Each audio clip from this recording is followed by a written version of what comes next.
SIR ಗೊಂದಲಗಳ ಬಗ್ಗೆ election commission ಯಾವುದೇ ಉತ್ತರವನ್ನು ಕೊಟ್ಟಿಲ್ಲ. ಬೆಂಗಳೂರಲ್ಲಿ ಈ ರೀತಿಯಾಗಿ ಗೃಹ ಸಚಿವ ಪ್ರಿಯಾಂಕ್ ಖರ್ಗೆ ಕೊಟ್ಟಿರುವಂತಹ ಹೇಳಿಕೆ, ಎಸ್ಐಆರ್ ನಮ್ಮಿಂದ ಯಾವುದೇ ತಕರಾರು ಇಲ್ಲ, ಆದ್ರೆ ನಾವು ಕೇಳಿರುವಂತಹ 12 ಪ್ರಶ್ನೆಗಳಿಗೆ ಮೊದಲನೇದಾಗಿ ಉತ್ತರ ಕೊಡ್ಲಿ. ರಾಜ್ಯದಲ್ಲಿ ಎಸ್ಐಆರ್ ಅನ್ನೋದು ಪಾರದರ್ಶಕವಾಗಿರಲಿ, ಅರ್ಹರನ್ನ ಅನರ್ಹರಾಗಿ ಮಾಡಬೇಡಿ ಅಂತ ಕೇಳ್ತಾ ಇದ್ದೀವಿ ಎಂದಿದ್ದಾರೆ.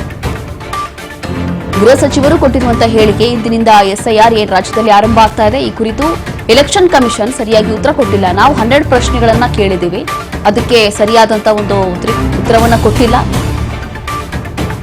ಪ್ರಿಯಾಂಕ್ ಖರ್ಗೆ ಕೊಟ್ಟಿರುವಂತಹ ಹೇಳಿಕೆ ಇದು, ಯಾವುದೇ ತಕರಾರು ಇಲ್ಲ ನಮ್ಮಿಂದ, ಆದ್ರೆ ನಾವು ಕೇಳಿರುವಂತಹ ಪ್ರಶ್ನೆಗಳಿಗೆ ಅವರು ಉತ್ತರ ಕೊಡ್ಲಿ. ರಾಜ್ಯದಲ್ಲಿ ಎಸ್ಐಆರ್ ಅನ್ನೋದು ಪಾರದರ್ಶಕವಾಗಿರಬೇಕು, ಇದರಲ್ಲಿ ಯಾವುದೇ ಗೊಂದಲ ಬೇಡ ಅಂತ ಹೇಳಿದ್ದಾರೆ. ಹಾಗಾಗಿ ಅರ್ಹರನ್ನ ಅನರ್ಹರಾಗಿ ಮಾಡಬೇಡಿ ಅಂತ ನಾವು ಕೇಳ್ಕೊತಾ ಇದ್ದೀವಿ ಅನ್ನುವಂಥದ್ದು ಇಲ್ಲಿ ಪ್ರಿಯಾಂಕ್ ಖರ್ಗೆ ಅವರು ಈ ರೀತಿಯಾಗಿ ತಮ್ಮ ಅಭಿಪ್ರಾಯವನ್ನ ತಿಳಿಸಿದ್ದಾರೆ.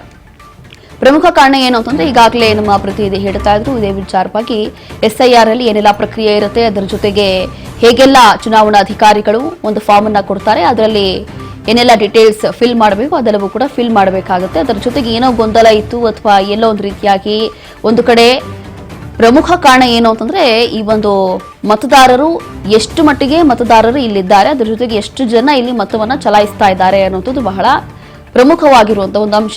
ಹಾಗಾಗಿ ಇಲ್ಲಿಂದ ವಲಸೆ ಹೋಗಿರುವಂತವರು ಪರ್ಮನೆಂಟ್ ಆಗಿ ಬೇರೆ ಬೇರೆ ದೇಶಗಳಿಗೆ ಹೋಗಿ ಸೆಟ್ಲ್ ಆಗ್ಬಿಟ್ಟಿರ್ತಾರೆ, ಅಥವಾ ಊರುಗಳನ್ನ ಬಿಟ್ಬಿಟ್ಟಿರ್ತಾರೆ, ಬೇರೆ ರಾಜ್ಯಕ್ಕೆ ಹೋಗ್ಬಿಟ್ಟಿರ್ತಾರೆ ಅಂಥವ್ರು, ಅಥವಾ ಸತ್ ಹೋಗಿರುವಂತವ್ರು, ಇಂಥವರ ಒಂದು ಹೆಸರುಗಳೇನಿರುತ್ತೆ ಮತದಾರರ ಪಟ್ಟಿಯಲ್ಲಿ, ಆ ಒಂದು ಪಟ್ಟಿಯಿಂದ ಇವ್ರ ಹೆಸರುಗಳನ್ನ ತೆಗೆದು ಹಾಕ್ತಾರೆ.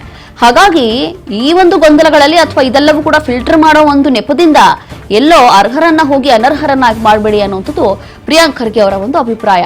ಅದ್ರ ಜೊತೆಗೆ ಅವರು ಒಂದು ಮಾಹಿತಿ ಕೂಡ ಕೇಳಿದ್ರು.